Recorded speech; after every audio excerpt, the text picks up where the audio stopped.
Can you guys see my screen?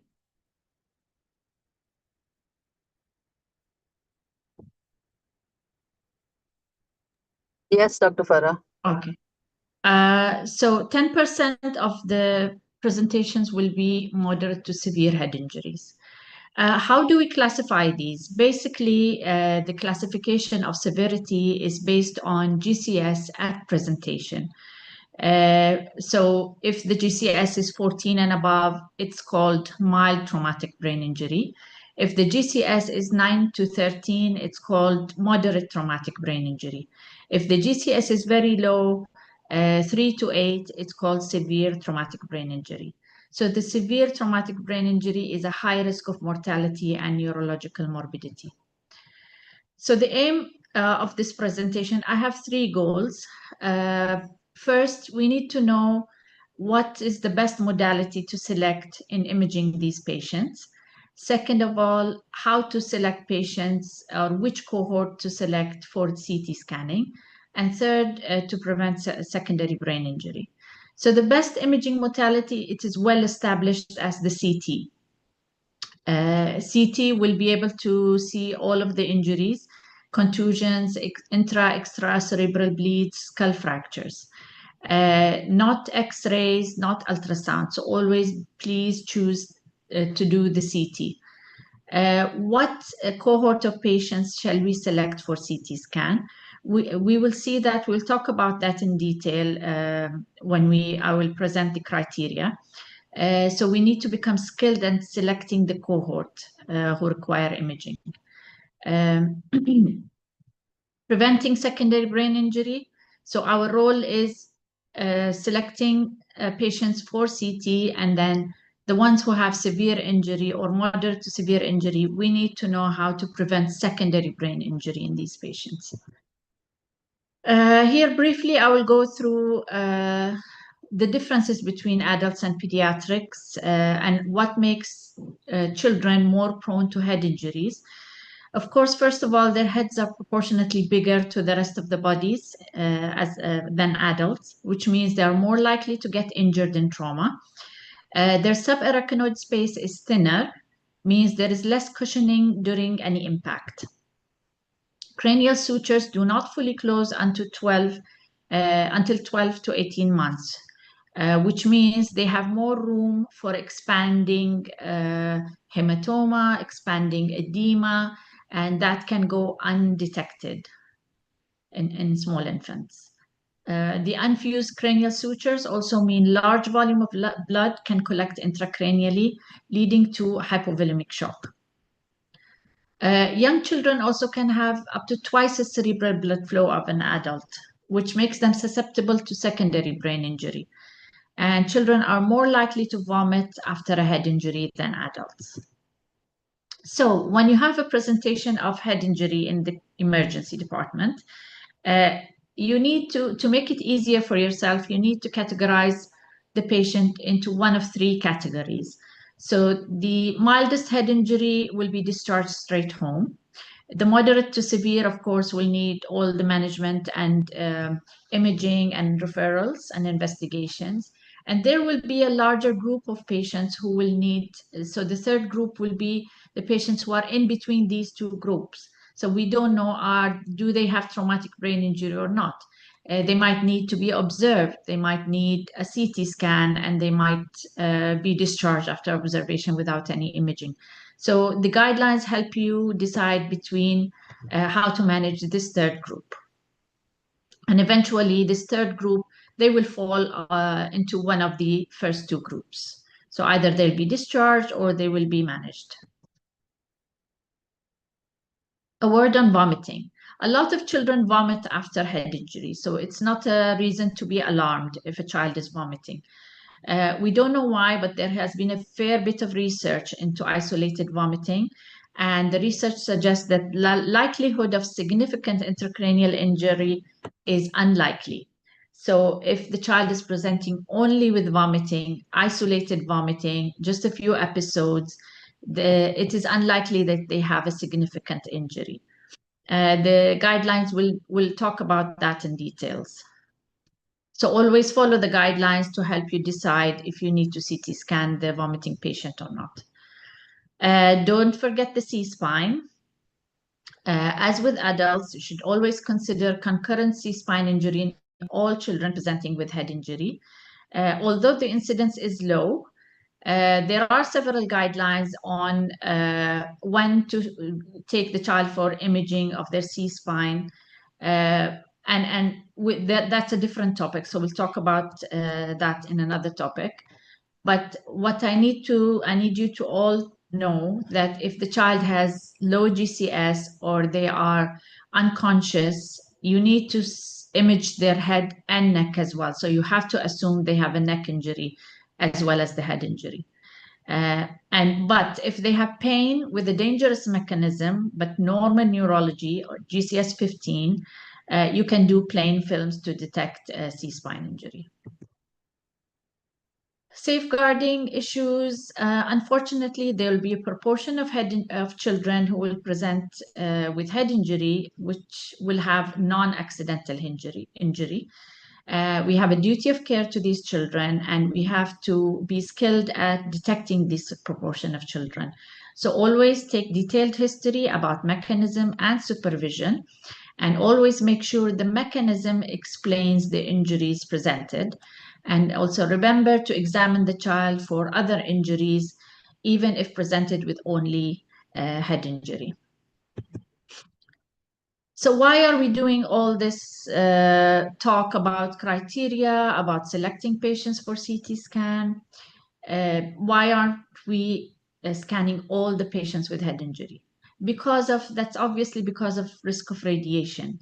A single CT scan is estimated to increase the lifetime risk of cancer by about 1 in 10,000 or 1 in 1,000 per scan, depending on age and dose. So imagine every 1,000 patients you scan, one of them will go on to have develop a malignancy.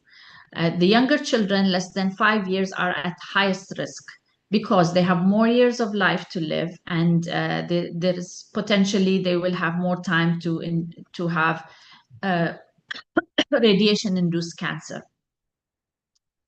Studies have shown the type of cancers associated with CT radiation are brain tumor and leukemia. 2012 Lancet study had mentioned that. So remember this when you decide for CT scan, but also remember that the absolute risk remains low. So how do we decide? There are three main algorithms I have put on the screen here. These are, they have very good sensitivity, but their problem is low specificity. So you will get some patients, you will do CT scan and they will be normal, completely normal. The first one is Children's Head Injury Algorithm for Prediction of Important Clinical Events, or the Chalice Rule. It is a UK guideline. It is incorporated into NICE guideline. The second one is a prediction rule of clinically important traumatic brain injury, or it's from the Pediatric Emergency Care Applied Research Network, or the PCARN network. It is a US guideline. The third one is the Canadian guideline, Canadian Assessment of Tomography for Childhood Head Injury Rule, or the CATCH rule. You can use either one of them. They are very good and good rules, but the one I chose is a NICE guideline. This one I prefer because it is easy to read and it incorporates all three of the guidelines, as I will show you in a minute. So here's the NICE guideline. Basically, I know this is very comprehensive, but if you just understand the outline of this, it will be easy. So you have two groups of risk factors. The top box shows you the high risk factors. So if a child has any one of these, then you can go ahead and do a CT scan. The second box shows you intermediate risk factors. So you need to have 2 or more of these intermediate risk factors to warrant a CT scan for the child. So if you have only one of the intermediate risk factors, you can observe the child for 4 hours after the head injury. And then if they are deteriorating or their GCS is lower or they are further vomiting, then you can, then it warrants to have a CT scan. Let's go through the high risk factors. First of all is suspicion of non-accidental injury. So basically in non-accidental injury, regardless of symptoms, you have to do a CT scan because it will be a baseline imaging needed for investigating this child, and you might detect older injuries as well. Second one is post-traumatic seizure, but no history of epilepsy. So if they have a seizure, take them immediately for CT scan.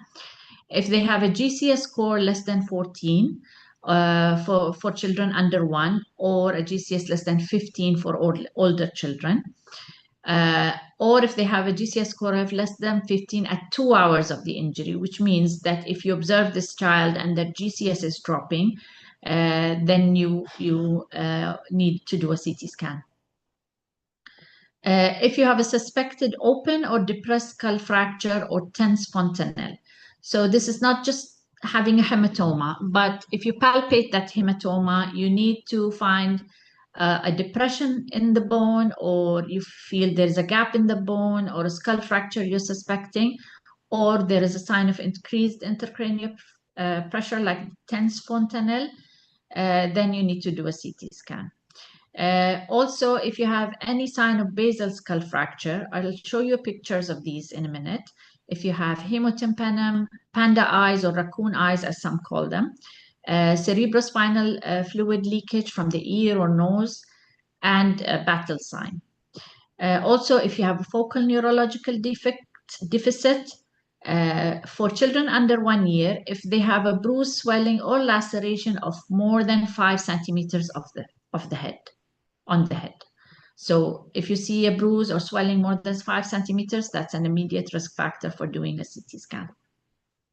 The intermediate risk factors are loss of consciousness lasting more than 5 minutes, any bleeding or clotting disorder, for example, liver failure, hemophilias, anticoagulants or antiplatelets, abnormal drowsiness, if the child has 3 or more discrete episodes of vomiting, dangerous mechanism of injury, which means, for example, high-speed road traffic accident as a pedestrian, cyclist, or vehicle occupant, fall from a height more than 3 meters, high-speed injury from a projectile or other object. Other risk factor is amnesia, antegrade or retrograde, lasting more than 5 minutes. I know this amnesia, you'll detect it in older children. It's impossible to detect it in children less than 5 years of age. So if you have more than one, if you have just one factor of these, then you have to just observe the child for head injury. And after 4 hours, if they are fine and they are not progressing, then you can discharge this patient with safety net advice. But if they are deteriorating, then you have to go ahead and do a CT scan. And if the child has neither of these 2 groups of symptoms, then you can no need to observe this child and you can discharge them. This is again the same thing, another form, high risk group and intermediate risk group. This is a picture of the battle sign. Remember to look behind the ear. This indicates fracture of the base of the skull. This is hemotympanum, so always remember to look inside the ears. You might see the blood dripping outside, or you might see it collected behind the tympanic membrane.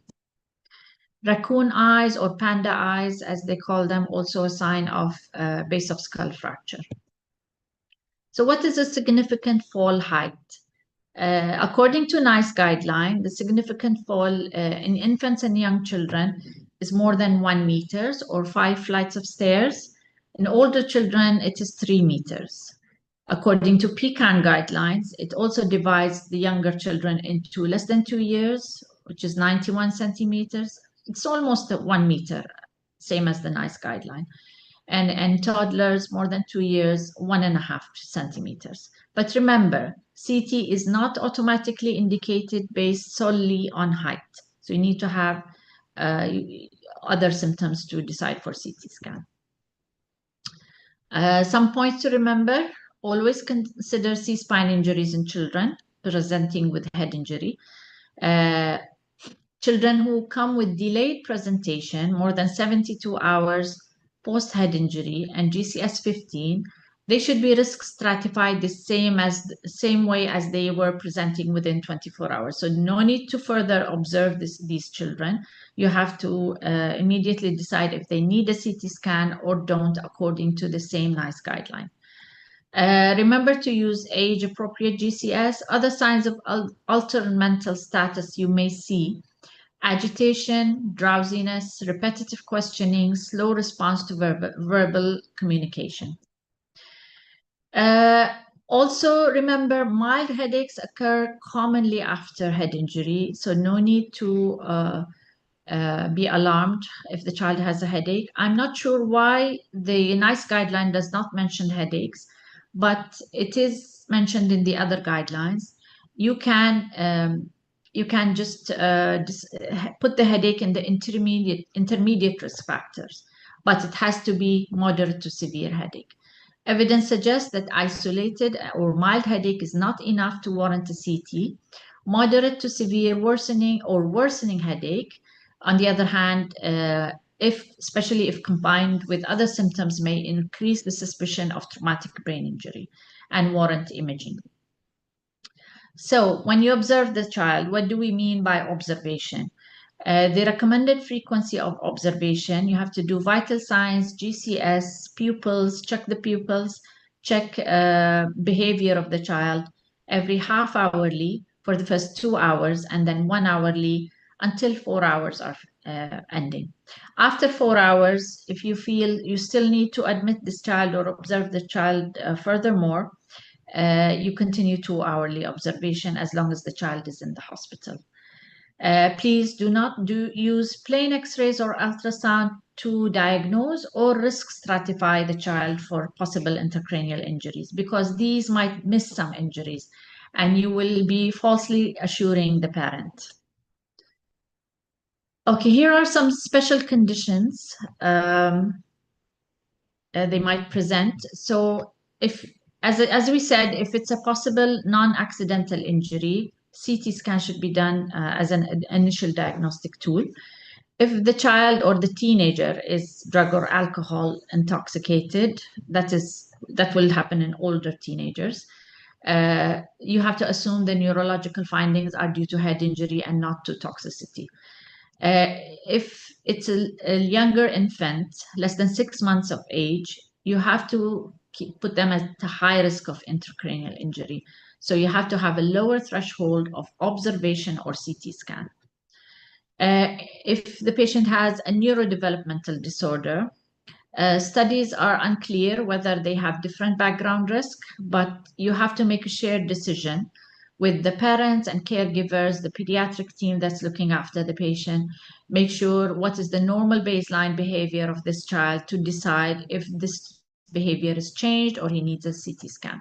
So just keep a low threshold for observation, if not imaging. If the child has a VP shunt, observe the child or do a CT if there are no risk factors. Consult neurosurgery, and if you find there are signs of shunt fracture or malfunction in examination, consider shunt series X-ray. In bleeding disorders or patients who are taking anticoagulants, antiplatelet therapy, first of all, what you need to do is seek advice from hematology team that's looking after this patient. Just also decide for observation over CT scan. If you find no risk factors, just keep this child for observation. If there is a single risk factor or deterioration, CT scan should be performed.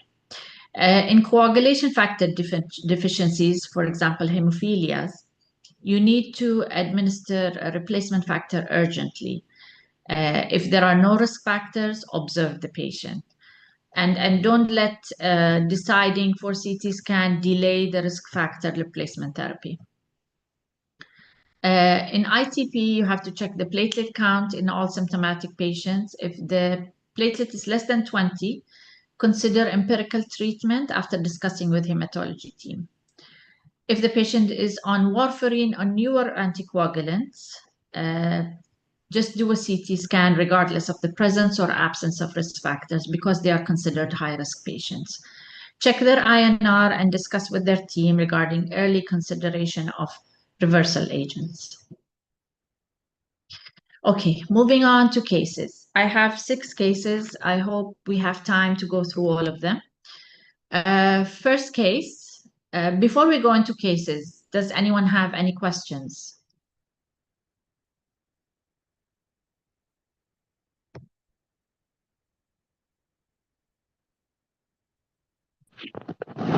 Discuss in cases the format of presentation and such. I think we can have questions later, right?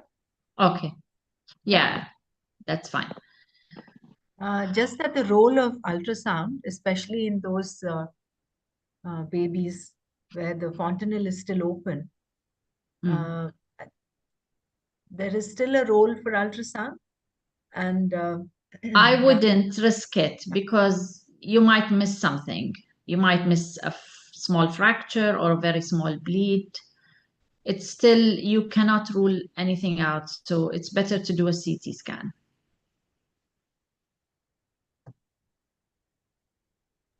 According to prompting of the symptoms. Yeah. Yeah. Yeah. According to the guidelines, whatever symptoms you have, high risk or intermediate risk. Can you see the screen? I'm not sure why is it not. Yeah. Is you it? can see Okay. the screen. Yeah. Okay. So the first case is a 6-year-old girl brought in by ambulance to the emergency department. She was playing on a climbing frame, fell off the top and onto a concrete onto her head. Handover states that she was briefly knocked unconscious and then returned to GCS 15, but has become more drowsy en route to hospital. Her examination shows there a large swelling in the left side of her scalp and forehead. There was blood leaking from her left ear, and her GCS is 12, eyes 3, verbal 4, and motor 5, but the rest of her vital signs are within normal limits. So what is your management step at this point? Any participants? You will admit the child and go through a CT. Okay. Yeah. ABC is fine. Go for imaging. It's a pican indication for imaging. Yes. So this child has the airway. There is a school of thought you stabilize the airway earlier. And when the GCS is, we don't wait till it goes to 8 earlier itself. Already there is deterioration of GCS. You should generally have a good hold on the airway. That would be a priority also. So imaging and get hold of the airway. Yes, that's correct. So this child has several indications of being high risk of having traumatic brain injury. She has blood leaking from her ear and she has a deteriorating GCS. And so first of all, your end goal is CT scan, that's true, but you need to stabilize the patient first. Manage the patient through ABCDs, a primary survey, make sure if there is an open bleed, so this is a trauma. In trauma, you have to manage the catastrophic hemorrhage first before moving on to airway, breathing, circulation, and all that. Ensure also through the primary survey to detect if there are any other injuries. If as likely the cervical spine cannot be cleared clinically because she has low GCS. So you will need to include the CT of the C-spine as well as the head. And also you need to immobilize the C-spine until you get it cleared. Of course, there is the debate of C-spine immobilization, when and when not. Maybe you can touch upon that also. Yes, there are so two schools of thought here. When it's mild, and what's the flip side of doing the immobilization, and when you have to mandatorily do the immobilization. yeah, I would always, if in doubt, always immobilize the child. You're not going to put collars, so please do not use cervical collars. Use head blocks, and head blocks are safe, and they will stabilize the C-spine until you get it checked, either by CT scan or by examination. So if you have trauma of the head, if the child comes with GCS 15, he's crying, he's moving everything, you don't need to put head blocks because you'll make them more irritated. But if you find there's a significant mechanism, and if the GCS is dropping, lower GCS, always just try be safe and immobilize the spine. And regarding imaging, the children, especially until 8 years, you probably will not capture the spinal cord injuries as well as the spine injuries in both the X-rays and the CT scan. This is a group of injuries clubbed into SCIVIRA, the spinal cord injuries without radiologic abnormalities. So Yes. here, there is a pecan criteria where you will have Yes. to proactively go for a higher imaging, which would be MRI. So include it in the CT scan, the C-spine, which you're asking us to include. So if you do, as well. So if you do have a initial negative imaging, negative imaging. that's why you need imaging, and also you need to examine the child later on. So when the child is awake, then you have to keep the head blocks. You haven't ruled it out by CT scan. Keep the head block, and you consider the mechanism is significant. Then try to examine the child again, because the nexus, the PCARN, the Canadian criteria, they will depend on your clinical examination. So until this, injuries, until this neck or C-spine injury is cleared by examination plus imaging, you have to keep the head blocks. Okay. Okay, so the CT scan in this patient showed extradural hematoma. How do you direct your team to prevent secondary brain injury? One more thing, also, this child had deteriorating GCS, so the plan for intubation was done later on after stabilization. So you need to also discuss. Yeah, you just mentioned the lucid interval. Yeah. So there was a brief loss of consciousness and regain of consciousness. This is very typical of epidural. Extradural. Yeah. So we'll need to be conscious of that. And it is really the emergency if we detect in our imaging, and to go to the next steps immediately. Yeah. So if you find the CT scan findings, you need to discuss it with the surgeon. So either this patient needs emergency surgery to relieve the pressure on the brain, or they might need observation depending on the size of the hematoma and the decision of the neurosurgeon. So also after that, you need to decide this child has to be observed under neurosurgeon, and we don't have neurosurgery in our hospital. So this patient needs to be transported. You either intubate them here as a safety precaution if they are looking okay or well, or you can intubate them because of their injury and because of their deteriorating. So either ways, for transport and for their reduced GCS, you need to intubate this child. Tranexamic acid also can be used in this case. So there's no harm in giving TXA in this patient to prevent bleeding. Yeah, actually, the recent studies have been made as a benefit of mortality using TXA early in these cases. So it's not yet included in our guidelines, but in adult guidelines, it's part of inclusion. So we should be using it. Some more things here.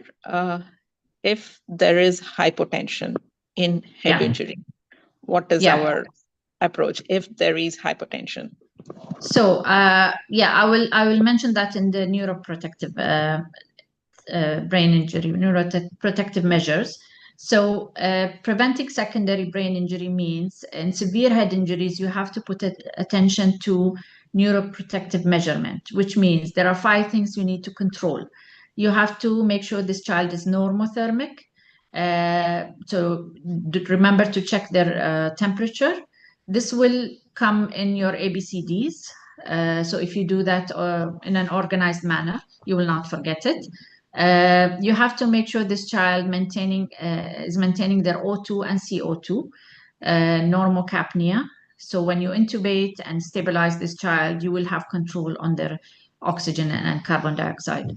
Also, make sure this child has a normal blood pressure, because the studies have shown that numbers of drops in blood pressure is significantly related to a poorer outcome of this child. So if you find that blood pressure is dropping, do give them a fluid bolus and make sure you maintain their blood pressure.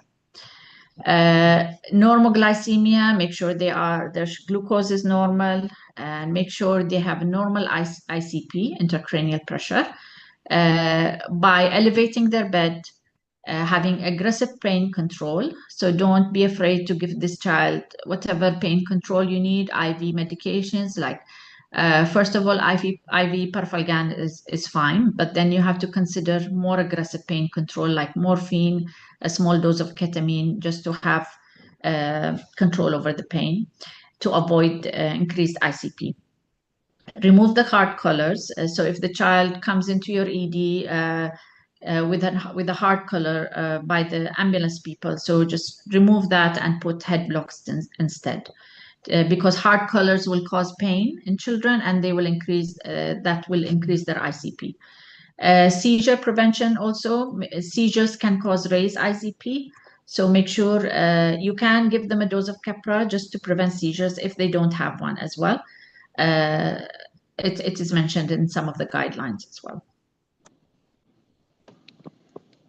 Yeah, the fact that I was trying to mention here, whenever you get hypotension, to prevent secondary injury, we will have to maintain normotensor. That is a target of at least 5th centile MAP, as it is set for hypertension guidelines.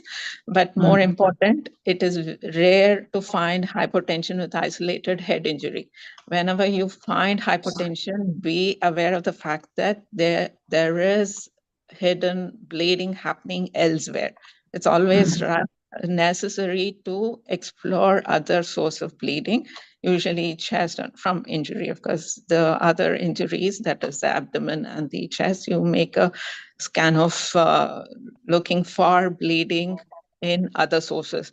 This is more or less a dictum when you have hypotension with head injury. Explore for other causes of bleeding. Yeah, that's correct. Yeah, that's correct. If you have a significant mechanism, there are very few reasons not to do a pan-CT scan in this child. For example, if they are struck by a car, pedestrian child struck by a car, don't be shy of doing a pan-CT scan looking for other injuries. But yes, remember, normotension is very rare in head injuries. It might be triggered by when you are intubating. You can always just make sure you give them bolus before intubation, but make sure you are not missing other sites of hemorrhage in their abdomen, in their chest, and their pelvis, anywhere else. Yeah. And if there is hypotension with bradycardia, which is unlikely because of hemorrhages, you should think of neuronal injury like a spinal shock, then more proactively look for spinal injury if it's associated bradycardia. So in the vitals, when you're screening, if you're having hypotension, think twice before concluding it as a local head injury. Look for other injuries. And associated bradycardia is again against the physiology, so you'll have to look for possible neuronal injury. The other fact I wanted to tell was lucid interval is a fact that we'll have to explore, and it will give us a clue about possible epidural bleed or extradural bleed. And it is actually an emergency because of our middle cerebral artery. It's an arterial bleed, and it really, in infants, it really becomes it will be trivial injury, but will present with the progressive injury. This is where the observation and evolution over time becomes a significant thing. If you have a clear, a smaller injury in the CT imaging, or probably negative in CT, as it progresses, this kind of clinical situation would be one of the things that it's not clear for good in the next 4 hours of.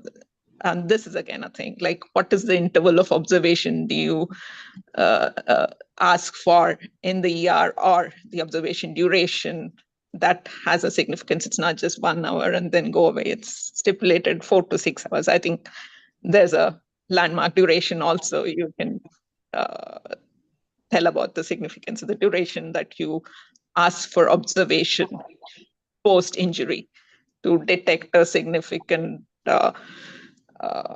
quantum of impact of injury. So this also should be mentioned in our ER observation. We cannot go with 1 hour and things are hunky and dory and go away. There is a stipulated duration of 4 hour suggestion minimum for observation.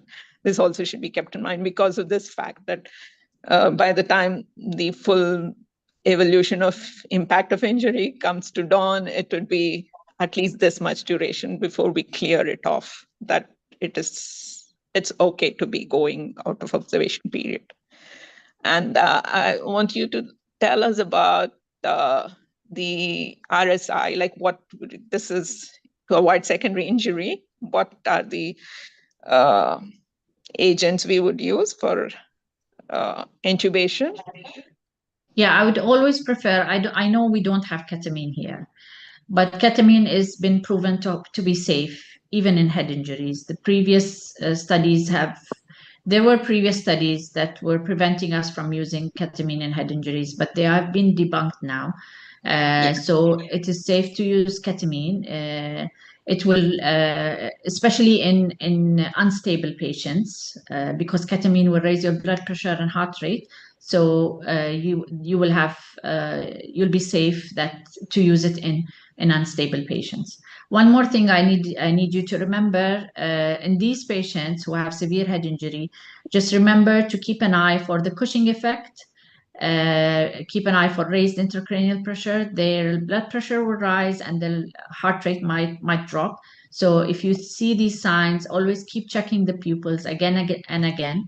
If you have these signs, just remember that you need to give them some medication to reduce the intracranial pressure. So either you have to choose between mannitol and 3% normal saline.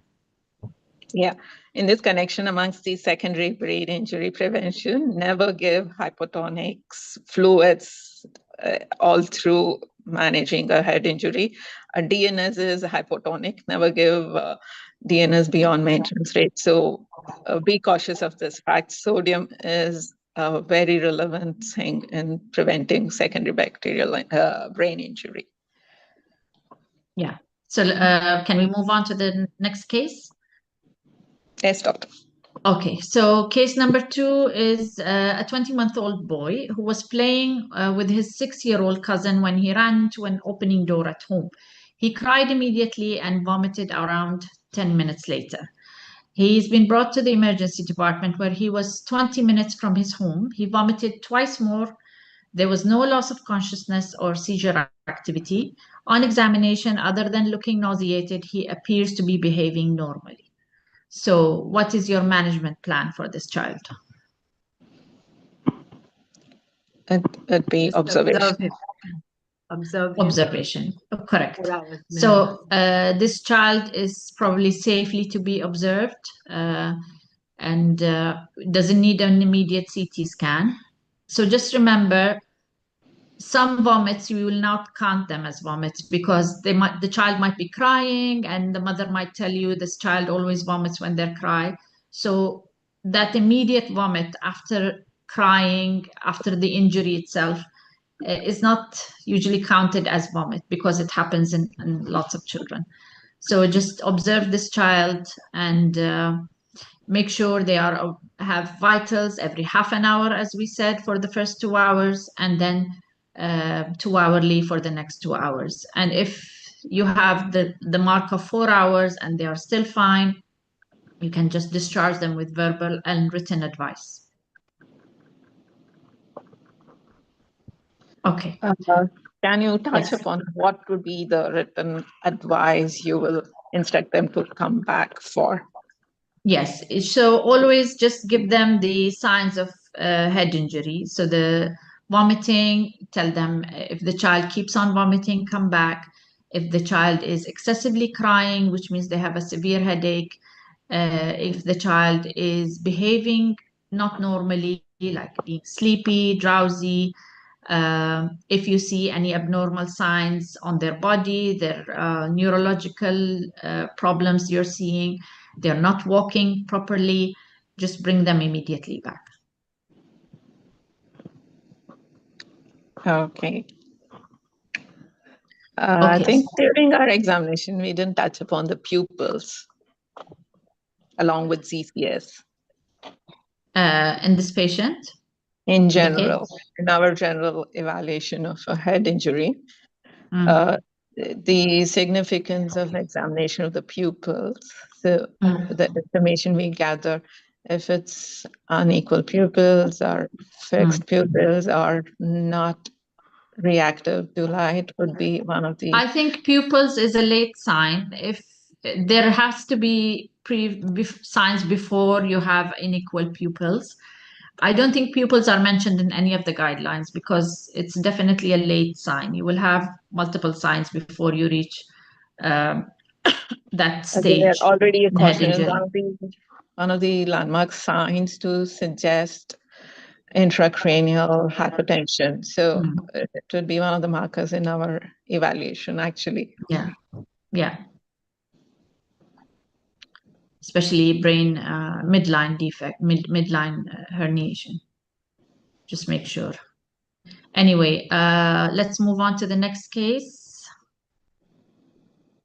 A 9-month-old child presents after rolling off the bed onto the floor. You see a 7-centimeter swelling in his occiput. In the trauma call, he is held in mom's arm and he is crying. You're not sure how to proceed. So how would you proceed with this child? He definitely needs a CT scan because he has a large, more than 5-centimeter swelling in his occiput. How would you manage to do CT scan in this child? Physical restraint. I think the technicians can hold the head and get the CT done. I think that's difficult. That will be difficult in a 9-month-old child holding their head. They will not be. They can still move. We can sedate as well. Yes, we can sedate, definitely. So we need to think about sedation. So the options for sedation here, you have benzodiazepines. I'm not saying all of them are good and are best options, but you can choose from benzodiazepines. So we have midazolam, diamorphines, opiates. We don't have here oral, but IV morphine, but that is not a good option without protection of airway. But you can use it in severe head injuries if you have intubated the child. Ketamine is safe in head trauma, as we said, despite past concerns, and it is preferred, but we don't have ketamine here. One of the options is if you're thinking that there might be a significant CT finding and they have other high-risk signs, some hospitals will intubate and ventilate this child just to do a CT scan, and they will re-extubate them after they are back from the CT. I know it sounds excessive, but it's been done. What about chloral hydrate? It's been used historically for a long time, but it's been now, there's a decline in its use in many countries, but we are still using it. And that is because its safety and efficacy profile. We can still use it here. The dose is 50 to 100 milligrams per kilograms. But if it fails, then you have the other options.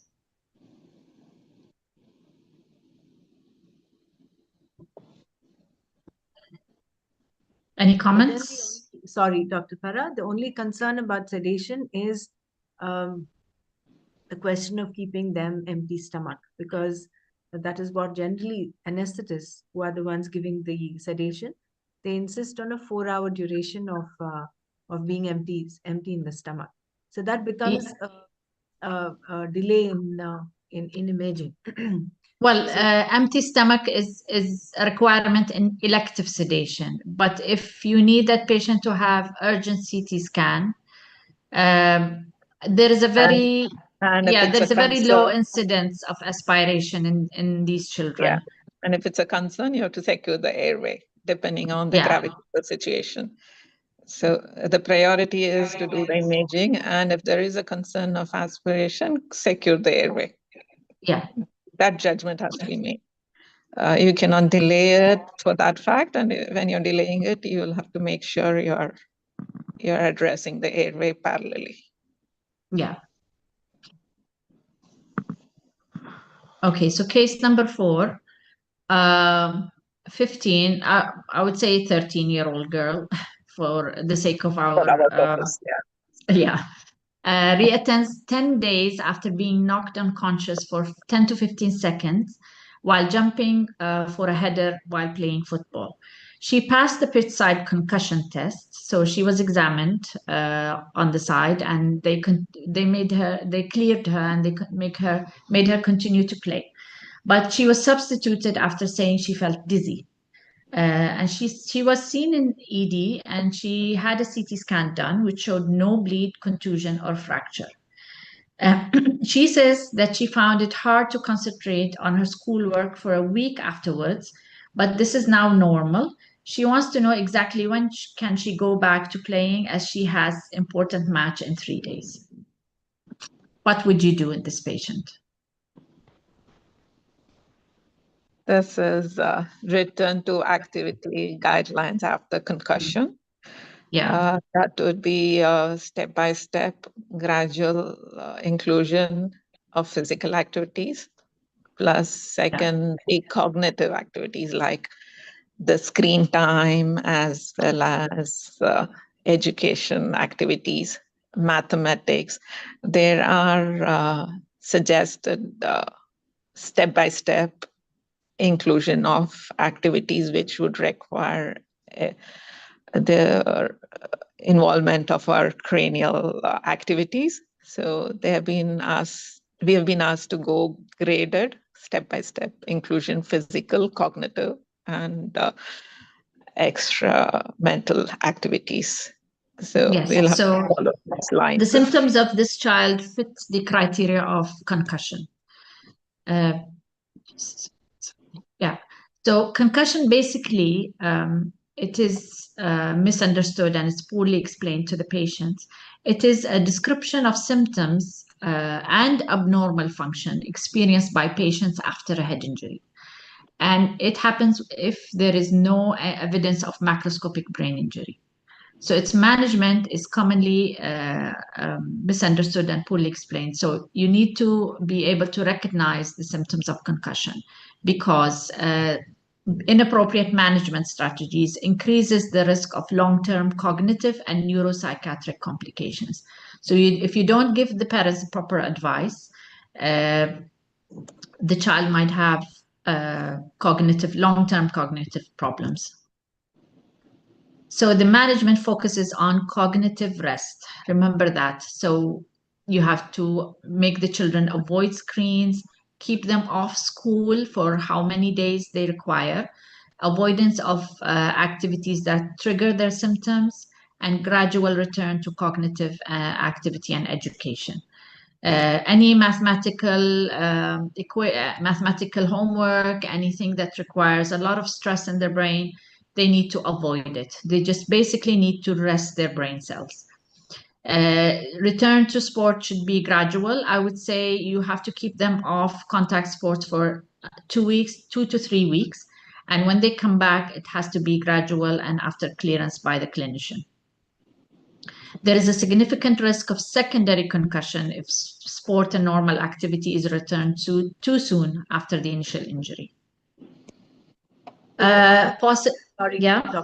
Dr. Farah, so what is the the recommended period for cognitive rest? It depends on the child. So I would say a few days off school, and then avoid screens. It depends on their symptoms. So if they still have symptoms, they have to avoid the screens and the cognitive stress. If they are cleared and they feel that they are well and they are doing fine, just tell them to go back gradually. There's no cutoff period. Every child is different. It depends on the Some impact children of will the have injury. symptoms for a couple of days. Some children will have them for weeks. So it all depends on how their body reacts and how the symptoms are there, if there are not. So the symptoms you need to look for to diagnose concussion are physical, cognitive, and emotional. They can have headaches, they can be feeling not quite right, they can have depression, dizziness, poor concentration, irritability, nausea, some might vomit as well, slowed reaction times, sleep disturbances, loss of consciousness, or fainting. They might have disorientation, sensitivity to noise and light. They will have amnesia, they will have difficulty with problem solving, lethargy, and abnormal gait and clumsiness.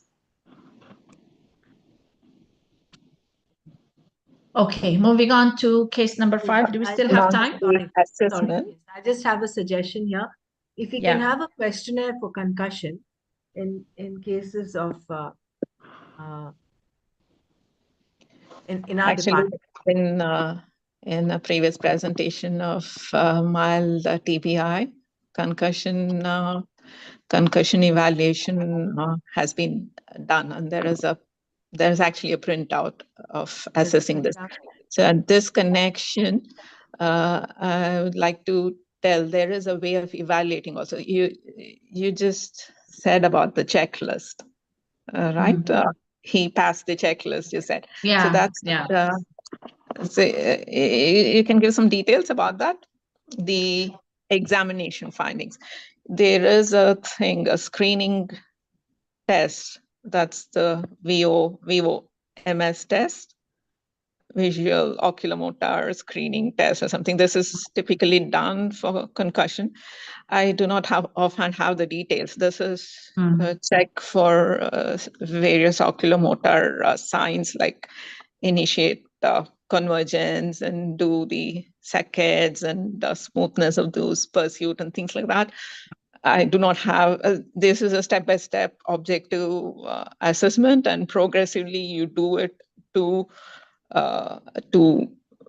advise resumption of activities and such. So this is the checklist to screen as well as guide resuming activities stage by stage, how you suggested. So if you have details, you can tell. Otherwise, I can retrieve the guidelines that we made, and I'll send it. I don't have the details about the concussion checklist, but what I know is the bedside, when they have matches, the side concussion test that they do is basically a head injury test. So what they do is they examine for head injury, they check for pupils, they check for gait, they check for all of the high risk and intermediate risk symptoms.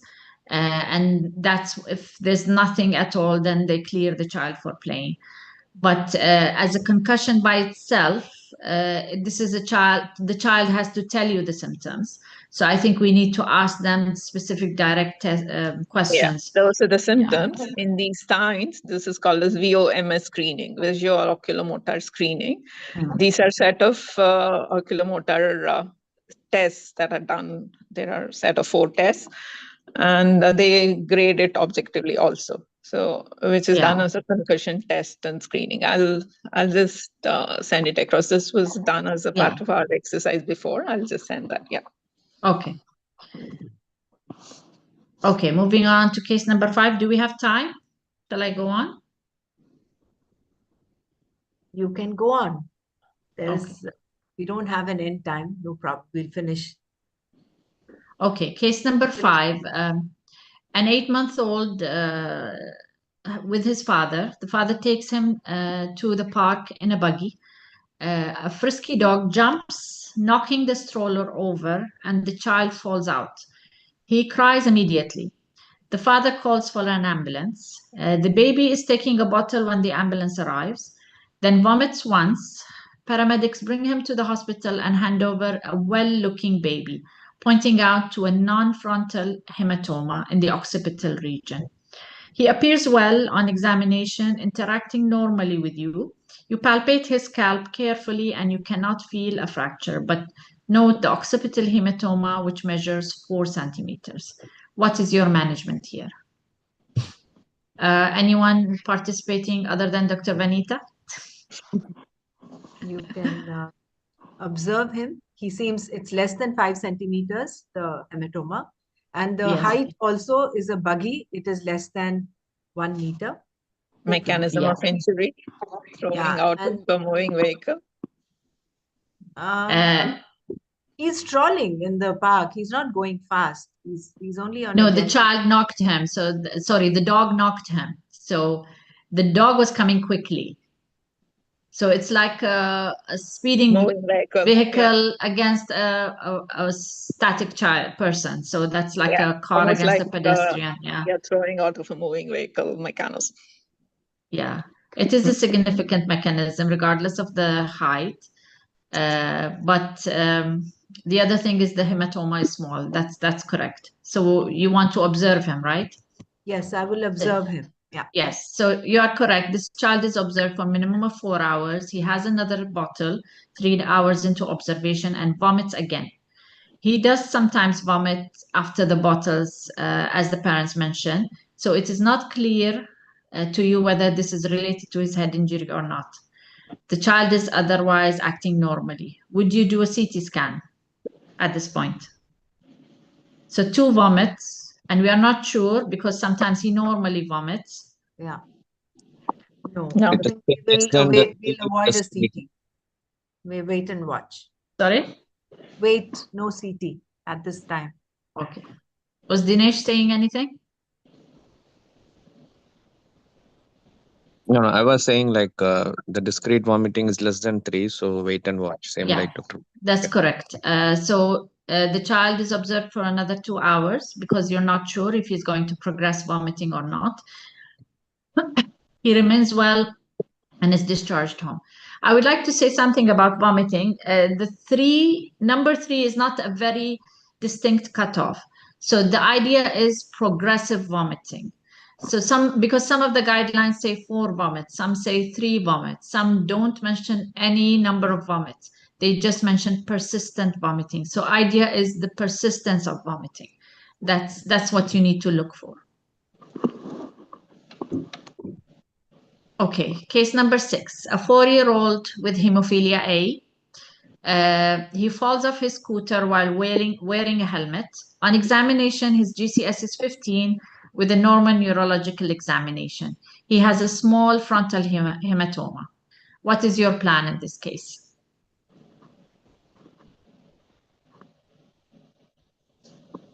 No CT. Sorry, you will do CT. What's the risk stratification? It's a bleeding disorder case. But he's already a known case of hemophilia, so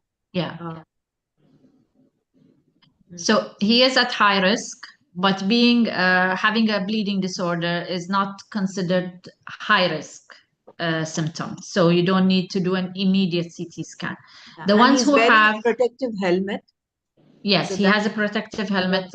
He has a small frontal hematoma, which is still low risk. The ones who have warfarin or anticoagulants, these are the ones that you have to immediately CT scan them regardless of the symptoms. So this patient, you have to seek advice from hematology, discuss the plan. So this patient was observed. They advised to give the factor immediately because there were no other risk factors. So they admitted her for observation. So not like a 4-hour observation, like a 24-hour observation. An hour into his observation, he perks up and starts chatting with you. 4 hours post-injury, he's back into his usual self. He's kept for a few more hours, I would say, or admitted and discharged with verbal and written head injury. So it's fine. You can observe for 4 hours. If he's immediately well and GCS is 15, you're happy with them. Or if you're not happy, you can admit them for 24 hours still to observe. Imagine the same child, when he falls off the scooter, he vomits once, and on your assessment, his GCS is 15 with normal neurological examination, and he has a small hematoma in the parietal region. What is your management in this case?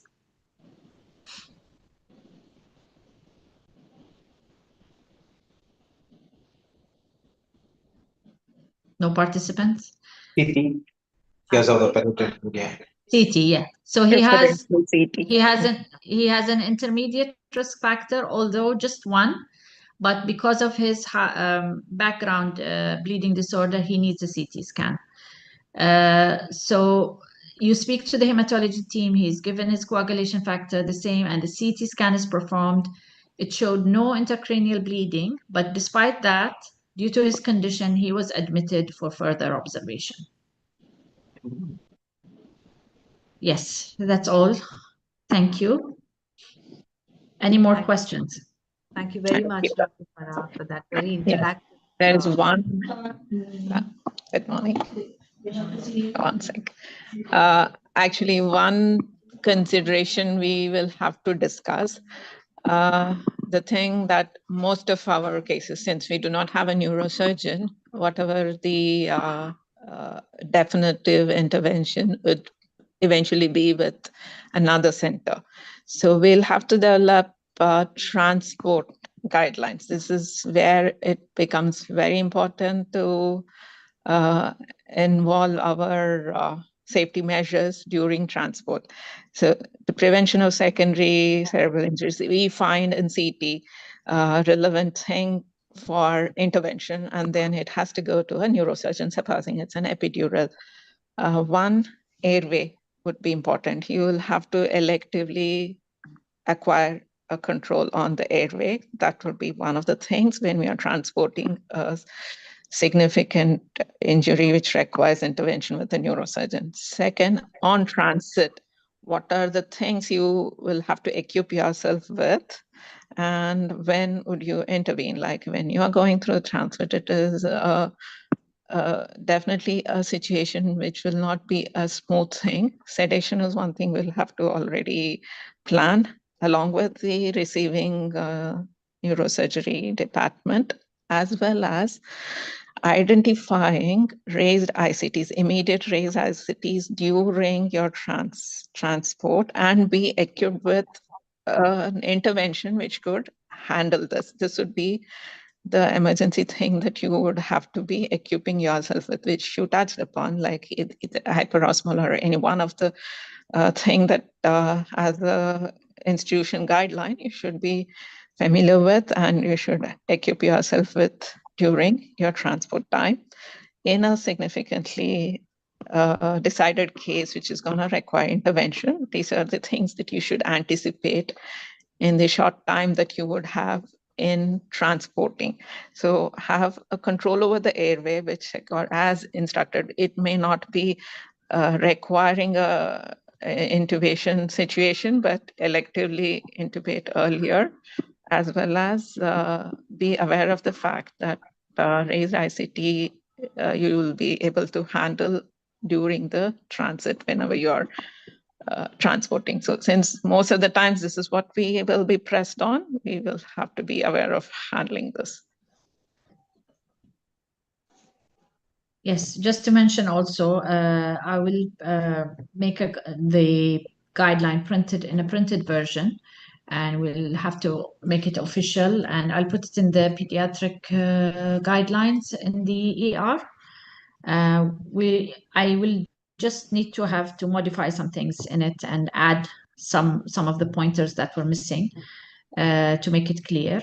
And I will also add the secondary neuroprotective measures just to outline them. Yeah, so we have already done some for mild TBI as well as the concussion. I'll just try to retrieve that. I'll pass it on to you. Yeah, okay. To get that across in the same format.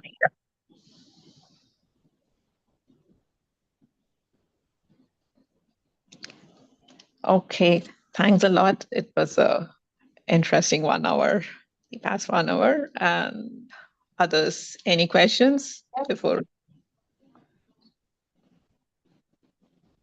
I'll share a copy of the presentation, and if you just let me know if you need any more cases. I have some of other scenarios, cases I can present in another session. Thank you all. Yeah. Thank you so much, Dr. Farah, Thank for you. that very interactive and lively session, much needed. And it'll be good for us to draw some guidelines, especially that Dr. Vanita mentioned about the transport guidelines and the care required in transport. If we don't still have that in place, I think it's about time that we make that, so that can be used as a ready reckoner in case we do have some cases like that need to be transported. I think comprehensive, including the transport. Yeah. Thank you so much. This Thank you. This has been recorded on YouTube, so I will share the YouTube link later in the group. Okay. Yeah, thanks. Bye.